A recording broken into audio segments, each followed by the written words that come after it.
Hello, today we will be talking about the table of common trig ratios, aka the table of glory. And we call it that because it's very helpful. um, these are the most common angles that you're asked to know off the top of your head without using a calculator.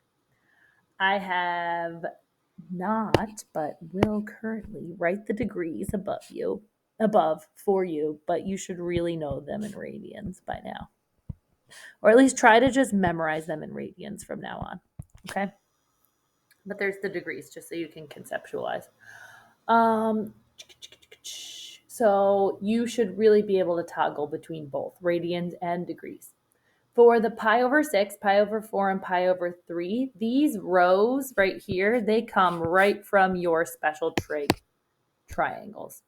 So the sine of theta, when theta is pi over 6, you're going to go right over to your special triangle where there's pi over 6, and you would look for the sine at that pi over 6 angle. So the sine would be the opposite over hypotenuse, and we would get 1/2. Okay. And you would use the same method to fill out the rest of these. Oh, that's a very tiny eraser.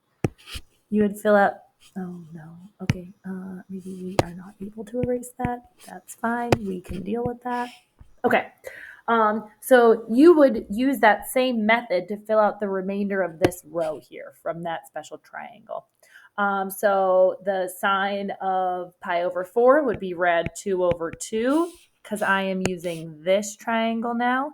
Pi over 4, I'm going to use this triangle. Sine would be opposite over hypotenuse, so I would get rad 2 over 2. For pi over 3, I would go back to this triangle. Ooh, that's too dark. For pi over 3, I would go back to this triangle and use that angle. Let me color code these for you. Pi over 4, and then pi over 6 was blue. Okay? So pi over 3, we would get rad 3 over 2. And for the cosine of theta, let's go and use the same angles. Pi over 6, I would go back to my 30, 60, 90 triangle, and I would find that this would be rad 3 over 2, this would be rad 2 over 2, and this would be 1/2. You're probably wondering how I would get the sine of 0 or the cosine of 0. For 0 and pi over 2, you're going to use the unit circle. So you would look at when theta is 0. When theta is 0 on the unit circle, that would be a rotation angle out to here to this point. The point on the unit circle would be 1, 0. And remember that x is cosine, y is sine, right? So we would have the sine of 0 is 0, and the cosine of 0 is 1. Now let's go and pretend like our reference angle or rotation angle is pi over 2. So we would be right here. Let's look and see that point on the unit circle. That's going to be 0, 1. Cosine of theta would be, cosine of pi over 2 would be 0. So I would go ahead and put that there. And the sine of pi over 2 would be 1. Okay. For tangent, I would just go through and divide sine over cosine in the column above, and I would get my answer. So 0 divided by 1 is going to be, let's do this in a different color. It's going to be 0.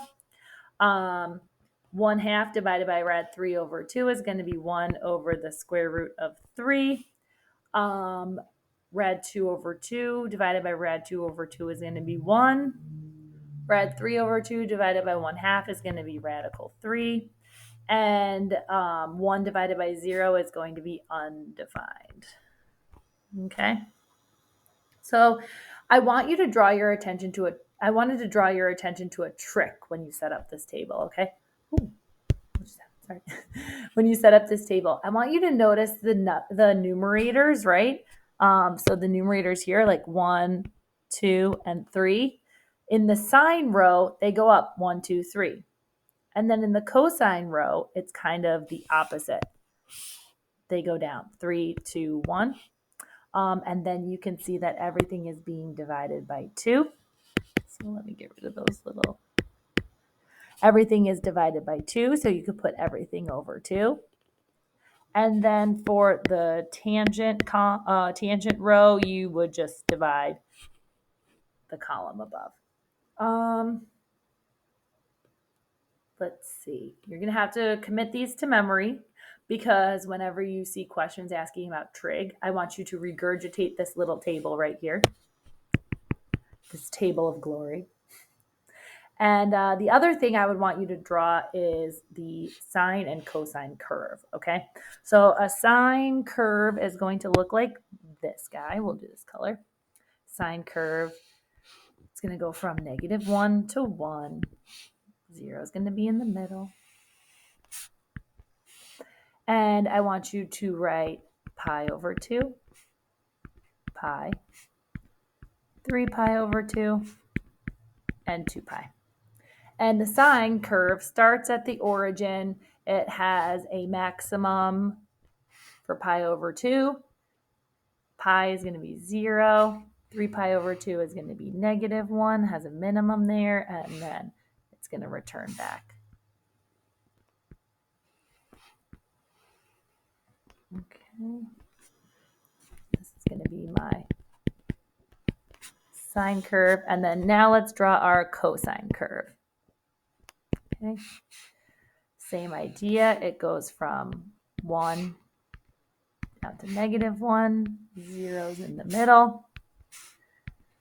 Pi over 2. Pi. 3 pi over 2. 2 pi. Except the cosine, when the cosine of 0 is on the unit circle, right? So 0 degrees, when theta is 0 degrees, you'll notice that the cosine is going to be 1. So the cosine curve, right? It starts at 1 and it ends at 1. And its minimum is going to occur at pi. And then it floats through pi over 2 and 3 pi over 2 halfway. And it looks like a big U. So the reason why you want to draw these sine and cosine curves are because it gives you the answer to all of your quadrantal angles. They're called quadrantal, but they're just the angles that occur along the axes, right? So if you have your unit circle, right, this is 0, this is pi over 2, this is pi, this is 3 pi over 2, and this is 2 pi. If a problem ever asks you for like the cosine of pi, you can just go right over to your graph and be like, okay, I'm on my cosine curve and I'm going to pi and it's going to be -1. Okay, so you can figure out all of these angles using, or the quadrantal angles, right? Using the curves, sine curve, cosine curve.